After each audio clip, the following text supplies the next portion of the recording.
Yopougon, commune située dans l'ouest de la capitale économique ivoirienne.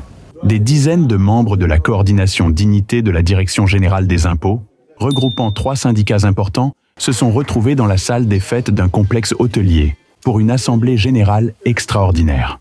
Cela fait suite aux 3 jours de grève observés par des agents, les 31 juillet, 1er et 2 août.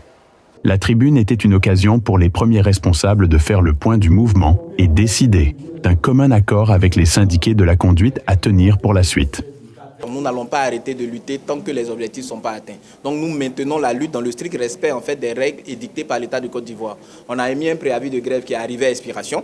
Il faut remettre un nouveau préavis encore sur place pour pouvoir aller chercher ce que nous recherchons. En temps, des canaux de communication sont ouverts, des canaux de négociation et de discussion sont ouverts. Et on est conscient qu'on va trouver une solution durable au problème parce que c'est une question qui est liée aux besoins physiologiques, c'est lié aux besoins de la santé.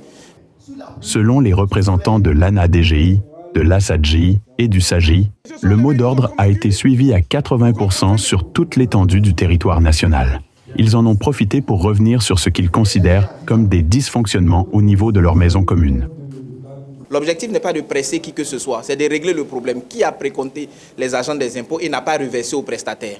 En cela, nous avons adressé un courrier de mise en demeure à la mutuelle des agents de la Direction générale des impôts qui porte sur 3 points.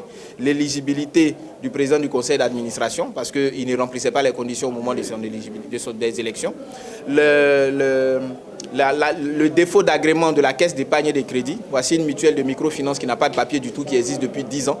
Enfin, la mise en danger de la vie d'autrui parce qu'on nous précompte, on ne reverse pas aux prestataires et on n'arrive pas à se soigner.